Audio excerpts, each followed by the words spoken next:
አሰላሙ አለይኩም ወራህመቱላሂ ወበረካቱ። ውድና ተከበራችሁ የቻናሌ ቤተሰቦች እንዴት ናችሁ? ደህና ናችሁ? እንዲሁም ክርስቲያን ወገኖቼ ሰላም ሰላም ብያለሁ ማለት ነው። ወዶችዬ አላህ ሱብሃነሁ ወተዓላ በያላችሁበት በያለንበት አላህ ይጠብቀን ይጠብቃችሁ። ወዶችዬ እንዴት ናችሁ? ደህና ናችሁ ወይ? ሁሉ ሰላም ሁሉ መልካም እንደሚሆን ተስፋ አደርጋለሁ።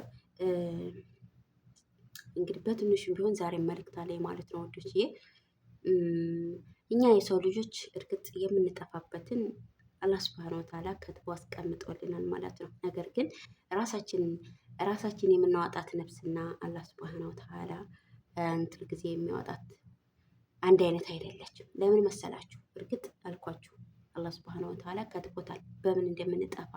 ነገር ግን ደግሞ ሸይጣን ወስወሳ በራሳችን ወስወሳ የምናጠፋት ነፍስ አለች ማለት ነው።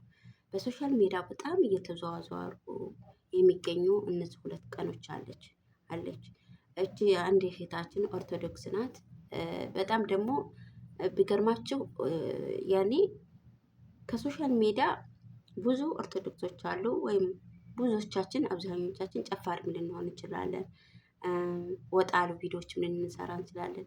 እቺ ታስቃለች፣ ታዝናናለች። በቪዲዮዎቿ ሁሉ የሆነ ያኔ ሃይማኖታዊ ልጅ ነች በአጠቃላይ ማለት ነው። ምን ልበላችሁ ወደ ሃይማኖቷ የቀረበች ልጅ ናት። አለኩልሃል ለሞላው ኢትዮጵያውያን አሊያም ደግሞ ቤተሰቦቿ መጽናናትን አላህ ሱብሃነሁ ወተዓላ ሶብርና መጽናናትን ይወፍቃቸው ከማለት ውጭ የምለው ነገር የለኝም። እህታችን እንደ ማንኛቸውም ያልፍልኛል ብላ በመዳም ቤት ጠለብ መታ እየሰራች ያለች ነው እንግዲህ ህይወቷ ያለፈው። ህይወቷን የቀጠፋትን የሚያውቀው አላህና አላህ ሱብሃነሁ ወተዓላ ብቻ ነው ውዶችዬ ማለት ነው። እና አዚዛም ላይ ምናምን ላይ በጣም ሲያወሩና ምን ሲሉ በጣም እየተንሸራሸረ ይገኛል ማለት ነው። ቪዲዮ ግን በምንድን ነው ሲሉ አብዛኞቻቸውን ወንድ ከርቷት ነው ነው የሚሉት። በፍቅረኛዋ የተነሳ ነው ራሷን ያጠፋችው ይላሉ። ራሷን ያጠፋችበትን የሚያውቀው አላህ ሱብሃነሁ ወተዓላ ብቻ ነው። ግዴታ አረብ ቤት ሙታ ብቻ ስለተገኘች ራሷንም አጥፍታም ላይሆን ይችላል ውዶችዬ። ብዙ ነገሮች አሉ በነገራችን ላይ አላህ ሱብሃነሁ ወተዓላ እኮ ሩሃችንን ላውጣ ካለ ብዙ ነገሮችን መጠቀም ይችላል ሐቂቃ ማለት ነው። ነገር ግን እቺ እውነት እህታችን ራሷን አጥፍታለች ወይ ራሷን ገላለች ወይ የሚለውን አላህና አላህ ብቻ ነው የሚያውቀው።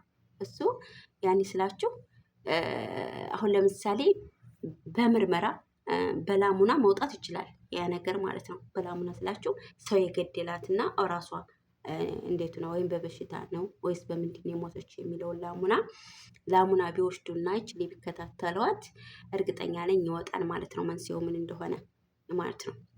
ሰውም ከሆነ አሻራ ይገኛል። እንግዲህ ራሷን በራሷም ከሆነ ደግሞ ያው እንግዲህ ምንም በሽታ ከሌለባት ያው ዝም ብሎ ሞት ብቻ ከሆነ ያው ሞት ነው፣ ሌላ ምንም ማድረግ አይቻልም።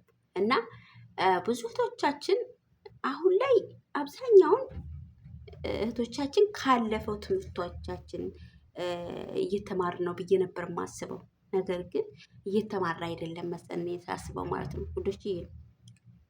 የሰው ልጅ ይፋቀራል፣ ይዋደዳል፣ ይጋባል፣ ይዋለዳል፣ ያረጃል፣ ይሞታል፣ ይኖራል፣ ይጣላል። ብዙ ነገራቶች አሉ በህይወታችን ስትኖሩ ማለት ነው። ብዙ ውጣ ውረዶች አሉ። ነገር ግን ውዶችዬ ካለፈው እንዴት መማር ያቅተናል ነው ጥያቄ ስላችሁ። ፍቅርን በልክ ሲሆን ነው ደስ የሚለው ሀቂቃ ማለት ነው። በፍቅር ጉዳይ ላይ እራሳችሁን አጥምዳችሁ እራሳችሁን ወደ ሞት የምትወስዱ ሰዎች በጣም ግርም ነው የምታረጉኝ ማለት ነው። አብዛኞቻችን በቃ አለ አይደለ በፍቅር የተጎዳን ሰዎች ነን የምንገኘው ማለት ነው። ያው እኔም ሴት ስለሆንኩኝ ነን በሚለው ነው መያዝ ያለብኝ ማለት ነው። ወላሂ እውነቴ ነው። እኔ ከህይወቴ ተማርኩበት እንጂ አልተማረርኩበትም። ያለፈ ህይወቴ ትምህርት ሰጥቶኝ ሄዷል ማለት ነው። ግን ቢሆንም እንደዚህ ተንበርክኬ ወይ አሞኝ ወይም ተሰቃይቼ አላውቅም በፍቅር የተነሳ ያምሬ ነው ወድጄ አውቃለሁ። ነገር ግን ለምን ሄዴ ለምን እንደዚህ ሆነ ወይኔ ብዬ እንደዚህ ራሴን ስቼ አሊያም ደግሞ ራሴን ከምነግረው በላይ ራሴን ጠልቼ አላውቅም። ሙስተሂል ወደፊትም አላረገውም፣ ተዝቀድም አድርገው አላውቅም። ፍቅር አፍቅሪ ውደጂ፣ ግን በልኩ ይሁን ውዶችዬ ማለት ነው። ጥሎሽ እንኳን ቢሄድ አላህ ሱብሃነሁ ወተዓላ ተሱ የተሻለ ቢሰጥሽ እንጂ ከሱ ያነሰ አይሰጥሽ። የምሬ ነው። እኔ በዛ አምናለሁ። ወላሂ እውነቴ ነው። ይሄድ ጥርክ አላህ ሱብሃነሁ ወተዓላ የተሻለ ይሰጥሻል። ለአንቺ የተመረጠውን ይሰጥሻል። ዋናው የሚያስፈልገው ምንድነው? ሶብር ብቻ ነው። ለሰው ልጅ የሚያስፈልገን ሶብር፣ ታርፍን ሶብር እና አብዛኛውን ሰው ራሷን ያጠፋችው በፍቅረኛዋ የተነሳ ነው፣ ወዲያ ነው ምናምን እያላችሁ ነው ማለት ነው። ትውደድም እንግዲህ ሌላም ነገር አጋጥሟት ይሆን አላሁ አለም። ነገር ግን እኔ በበኩሌ በእድሜ የተማርኩት ነገር አለ ወዶች፣ ጥሎ ማለፍን ተምሮ ማለፍን ተማም ሰዎች ጋር እንዴት አድርገህ እንደምኖር አለቅጥ የዋህ እንዲሆንክ መንቃትን፣ አይንን መግለጥን፣ ሰዎች አንተን ጅል አድርገው ያዩህ እንደሆነ አንተም እነሱን ጅል አድርገህ ማየት። እነሱ ቂል አድርገውሃል ሳ ምሸግርህ ያርጉክ። ነገር ግን አይኑህ መፍቱህ፣ አይናችን ክፍት ነው፣ ይመለከታል። ማን እንደሚጠቅመን፣ ማን እንደሚጎዳን፣ ማን እንደሚያስብልን ብዙ ነገራቶች አሉ ወዶች። በህይወት ስትኖሩ ከማን ጋር መኖር እንዳለባችሁ፣ ማንን ርቃችሁ መኖር እንዳለባችሁ፣ በርቀቱ ናችሁ መጓደድም አላ። ቅርበቱ ናችሁ መጓደድ ካልቻላችሁ በርቀቱ ናችሁ መከባበር።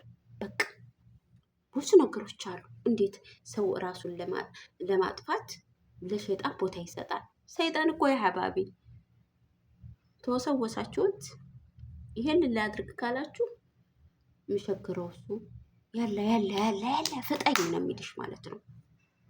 ያለ ምን አባቱንስ ድብን በይና ርፍ በይ ነው የሚልሽ ማለት ነው። ነገር ግን እሳ አይ ጥር ይበል ምን አባቱንስ ወደድኩት እንጂ እናቴ ልጅ አይደለም ብለሽ ራስሽን ቆም አድርገሽ ወደፊት ብትራመጅ ማለት ነው። ወላሂ እውነቴ እንደዚች እንደ ልጆቼ በደንብ አድርገሽ ትቆሚያለሽ ማለት ነው።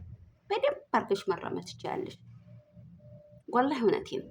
እንዳውም አንቺ ማሳየት ያለብሽ ቁመሽ በሁለት እግሮች ሂደሽ ያ ሰውዬ አንቺ ቁመሽ ሲያይሽ ይቃጠላል፣ እርር ይላል።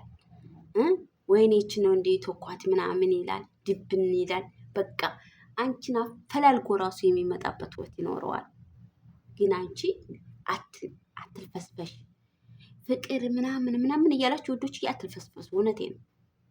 ፍቅር ልታፈቅሩ ትችላላችሁ ብያችኋለሁ። ግን ሁሉም ነገር በልክ ሲሆን ነው ደስ የሚለው። በልክ አድርጉት። ራሳችሁን ለሚያጥፋት የሚያደርሳችሁን ነገር አታድርጉ።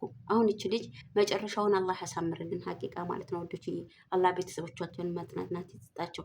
እዛ ሀገር ላይ መቀበር አትችልም። አንደኛ ኦርቶዶክስ ስለሆነች ማለት ነው ወዶችዬ። ምክንያቱም እዛ ሀገር ላይ የሙስሊም ሀገር ስለሆነ ማለት ነው።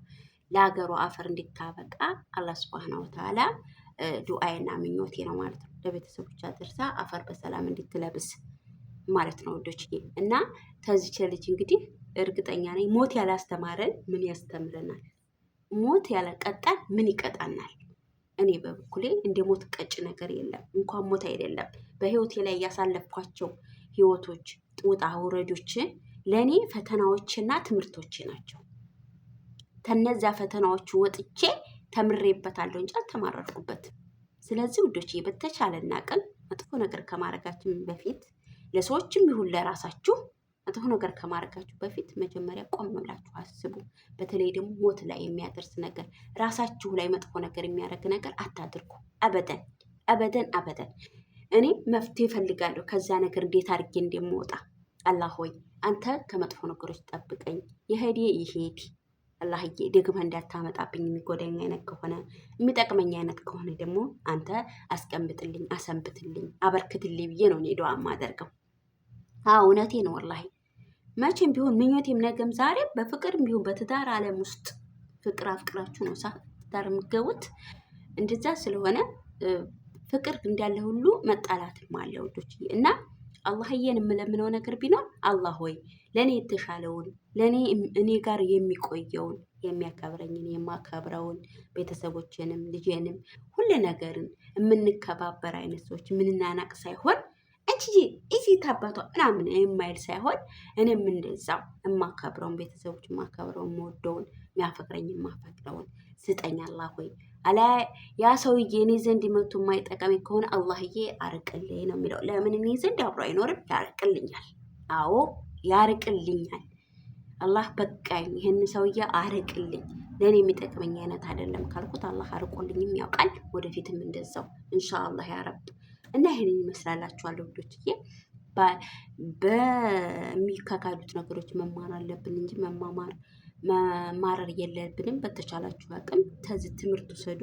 እንግዲህ አላህ ሱብሃነሁ ወተዓላ ሶብርን መጽናናትን ይስጣቸው ለቤተሰቦቿ። የመዳም ቅመሞች ትምህርት ውሰዱ። መቼም ሁሌም መጨቃጨቅ የለብንም ማለት ነው። ሁሌም የሆነ ነፍስ ይጠፋል። ነፍስ በጠፋ ቁጥር ይሄ ነው ብለን ከመፈሰራችን በፊት ያ ሰው እየጠፋበትን አላሁ አለም አላህ ብቻና ያ ሰውዬ ነው የሚያውቀው። ስለዚህ ለአላህ ሱብሃነሁ ወተዓላ እንተውለት። የሞተ ሞቷል። ነገር ግን እናንተ ትምህርት ውሰዱ ነው እና ይሄን የመስላ ውዶች እየከወደዳችሁት ላይክ፣ ሼር፣ ሰብስክራይብ እያደረጋችሁኝ አበረታቱኝ። አሰላሙ አለይኩም ወራህመቱላሂ ወበረካቱ።